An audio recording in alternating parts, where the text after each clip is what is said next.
दादा जी, चाइना में line of actual control पर तनाव तो जरूर कम हुआ है, मगर डी एस्केलेशन नहीं हुआ है। तो क्या ये हार्श डिएस्केलेशन भी हुआ है, बहुत सारे पॉइंट्स पर डिएस्केलेशन भी हो गया है, ऐसा नहीं है।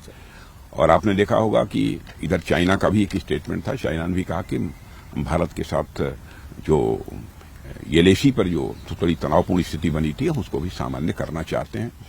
और चाइना के डिफेंस मिनिस्टर से भी हमारी बातचीत हुई है। जब मैं अभी आज जो एडएमएम प्लस की मीटिंग में भाग लेने के लिए मैं गया था, तो वहां अच्छी बातचीत हुई है। उन्होंने कहा कि साहब हम तो अभी चाहते हैं कि बल्कि एलएसी के ऊपर मिलिट्री टू मिलिट्री भी लगातार यह बातचीत चलती रहे, ताकि किसी भी प्रकार की तनावपूर्ण स्थिति लाइन ऑफ एक्चुअल कंट्रोल पर पैदा न होने पाए। उन्होंने भी इच्छा व्यक्त की है। तो ये बड़ा डेवलपमेंट है, मतलब चाइना को हम ट्रस्ट कर सकते हैं कि यहाँ पर कहा है उन्होंने कहा है और हमने उस पर सहमति भी व्यक्त की है। क्योंकि एक बात जब मैं संघाई कोऑपरेशन ऑर्गेनाइजेशन की बैठक में चाइना गया था फिलहाल, तो अलग से भी हमारी वहां के डिफेंस मिनिस्टर से बात हुई थी।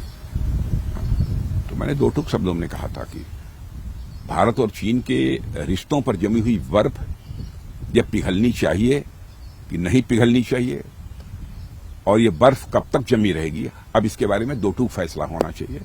और मैंने उनसे यह भी अनुरोध किया था कि मैं चाहूंगा कि हमारे एक्सेलेंसी प्रेसिडेंट चाइना को भी इस मैसेज को कन्वे करें। और मुझे अच्छा लगा कि अभी हमारी भेंट पुनः जो वहां के चाइना के डिफेंस मिनिस्टर से हुई थी, उन्होंने कहा कि साहब हम लोग बातचीत करने को भी तैयार हैं हर जगह, कहीं पर भी यदि कोई डिफरेंस ऑफ ओपिनियन है बॉर्डर के ऊपर, और बातचीत से ही हम उसका समाधान निकालना चाहते हैं। ये चाइना के डिफेंस मिनिस्टर ने भी मुझसे कहा है। तो मतलब बातचीत से लग रहा है कि कॉन्क्रीट स्टेप्स आगे हो सकते हैं, होना चाहिए।